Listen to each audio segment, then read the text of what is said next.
सिद्धिदात्री माँ दुर्गा की 9वीं शक्ति की पावन कथा। सभी प्रकार की सिद्धियां देने वाली देवी सिद्धिदात्री। माँ दुर्गा जी की 9वीं शक्ति का नाम सिद्धिदात्री है। ये सभी प्रकार की सिद्धियों को देने वाली है। नवरात्रि पूजन के 9वें दिन इनकी उपासना की जाती है। इस दिन शास्त्रीय विधि विधान और पूर्ण निष्ठा के साथ साधना करने वाले साधक को सभी सिद्धियों की प्राप्ति हो जाती है। सृष्टि में कुछ भी उसके लिए अगम्य नहीं रह जाता है। ब्रह्मांड पर पूर्ण विजय प्राप्त करने की सामर्थ्य उसमें आ जाती है। मार्कंडेय पुराण के अनुसार अनिमा, महिमा, गरिमा, लघिमा, प्राप्ति, प्राकाम्य, ईशित्व और वशित्व ये 8 सिद्धियां होती हैं। ब्रह्मवैवर्त पुराण के श्री कृष्ण जन्म खंड में यह संख्या 18 बताई गई है।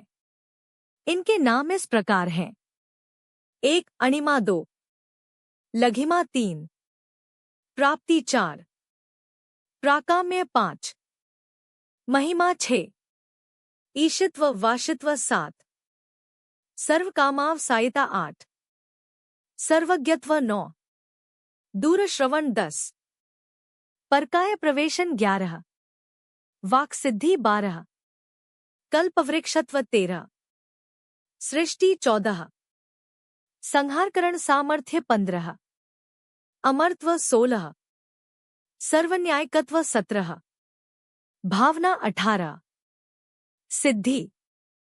माँ सिद्धिदात्री भक्तों और साधकों को ये सभी सिद्धियां प्रदान करने में समर्थ हैं। देवी पुराण के अनुसार भगवान शिव ने इनकी कृपा से ही इन सिद्धियों को प्राप्त किया था। इनकी अनुकंपा से ही भगवान शिव का आधा शरीर देवी का हुआ था। इसी कारण वे लोक में अर्धनारीश्वर नाम से प्रसिद्ध हुए। माँ सिद्धिदात्री 4 भुजाओं वाली हैं। इनका वाहन सिंह है। ये कमल पुष्प पर भी आसीन होती हैं। इनकी दाहिनी तरफ के नीचे वाले हाथ में कमल पुष्प है। प्रत्येक मनुष्य का यह कर्तव्य है कि वह माँ सिद्धिदात्री की कृपा प्राप्त करने का निरंतर प्रयत्न करे, उनकी आराधना की ओर अग्रसर हो। इनकी कृपा से अनंत दुख रूप संसार से निर्लिप्त रहकर सारे सुखों का भोग करता हुआ वह मोक्ष को प्राप्त कर सकता है। नवदुर्गाओं में माँ सिद्धिदात्री अंतिम है। अन्य 8 दुर्गाओं की पूजा उपासना शास्त्रीय विधि विधान के अनुसार करते हुए भक्त दुर्गा पूजा के 9वें दिन इनकी उपासना में प्रवृत्त होते हैं। इन सिद्धिदात्री माँ की उपासना पूर्ण कर लेने के बाद भक्तों और साधकों की लौकिक पालौकिक सभी प्रकार की कामनाओं की पूर्ति हो जाती है। सिद्धिदात्री माँ के कृपा पात्र भक्त के भीतर कोई ऐसी कामना शेष बचती ही नहीं है जिसे वह पूर्ण करना चाहे। वह सभी सांसारिक इच्छाओं, आवश्यकताओं और स्पृहाओं से ऊपर उठकर मानसिक रूप से माँ भगवती के दिव्य लोकों में विचरण करता हुआ उनके कृपारस पीयूष का निरंतर पान करता हुआ विषभोग शून्य हो जाता है। माँ भगवती का परम सान्निध्य ही उसका सर्वस्व हो जाता है। इस परम पद को पाने के बाद उसे अन्य किसी भी वस्तु की आवश्यकता नहीं रह जाती। माँ के चरणों का यह सान्निध्य प्राप्त करने के लिए हमें निरंतर नियमनिष्ठ रहकर उनकी उपासना करनी चाहिए। माँ भगवती का स्मरण, ध्यान, पूजन हमें इस संसार की असारता का बोध कराते हुए वास्तविक परम शांतिदायक अमृत पद की ओर ले जाने वाला है।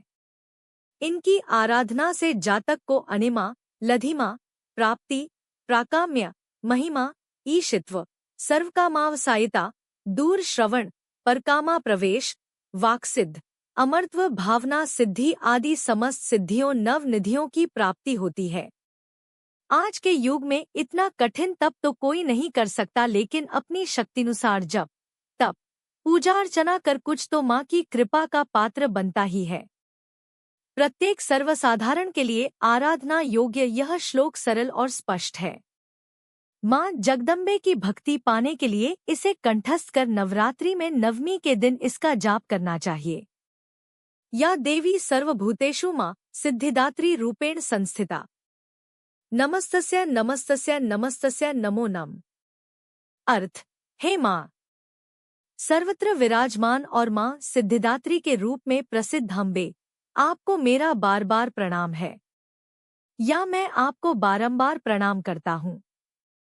हे माँ, मुझे अपनी कृपा का पात्र बनाओ।